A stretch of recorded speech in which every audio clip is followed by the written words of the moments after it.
video is going to be dedicated to helping you figure out what to bring and what not to bring, whether you're moving across town or across the country. So in just a couple months, me, my husband, and our almost 2-year-old son are going to be moving across the country from North Carolina to California. We have a really beautiful opportunity when we are moving to refresh our lifestyle and to refresh the things that are surrounding us. As we all know, if you've ever moved even once before in your life, when we start pulling things out of the closet and start going through and packing boxes and all that, it is overwhelming how much stuff we have.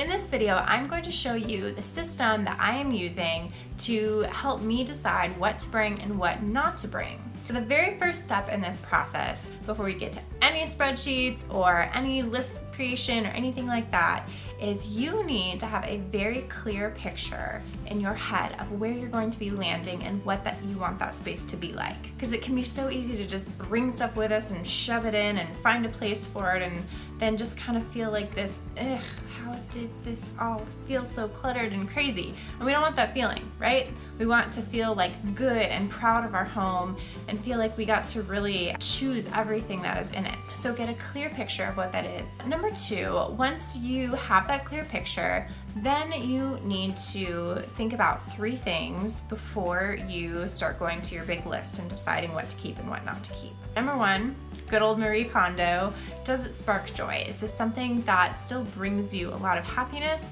and a lot of internal value? Or do you feel stress and angst around the item? If you haven't read her book, Google her, Marie Kondo, The Life-Changing Magic of Tidying Up. It's really inspired me a lot and I will link it below. Number 2 is cost evaluation. You're gonna wanna have a sense of how much things cost to either ship it and bring it with you or to replace it. And then the third thing is, does this fit with this vision that I created earlier? Does this thing fit our new home? Does this thing fit our new lifestyle? And if it doesn't, maybe it's time to just let that go. Now that we have that covered, we're gonna get to my favorite part, spreadsheets. I'm gonna go ahead and pop into a screen share with you and show you what I have.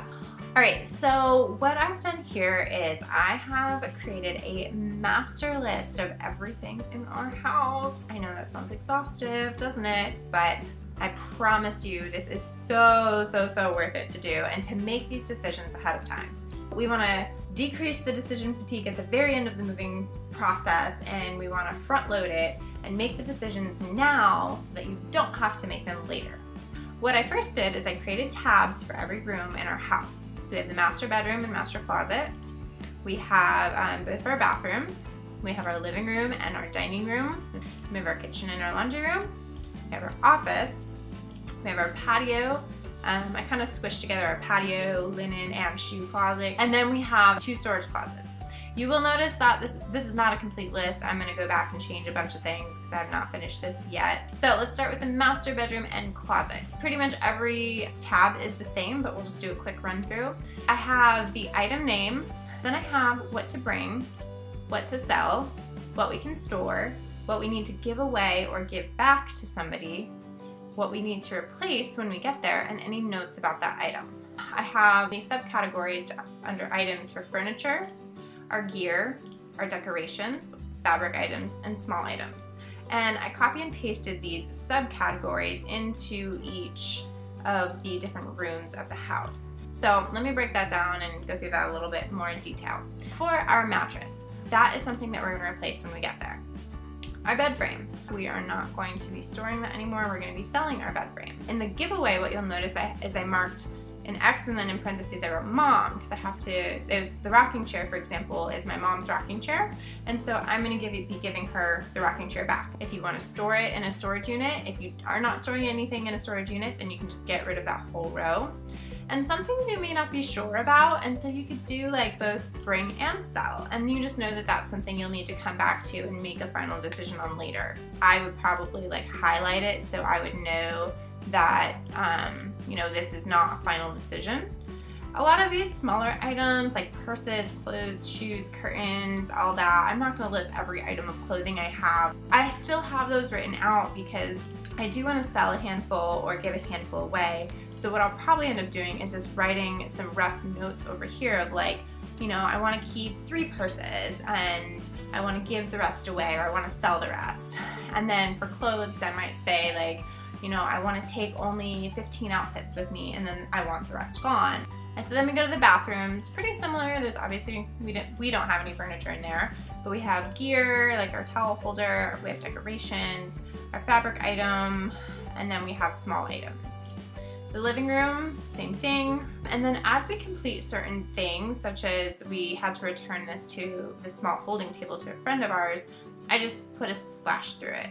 So as we go about selling things, and we sold the duplicator here, then I can just put a slash, and I may even gray it out. I work really well when I have colors.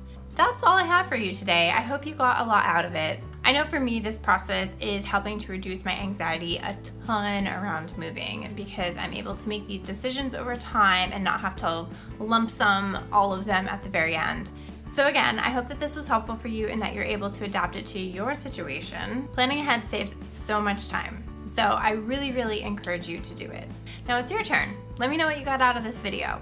And let me know in the comments, what are you struggling with in regard to moving? All right, you know the drill. Make sure you give this video a thumbs up if you found anything entertaining or helpful about it.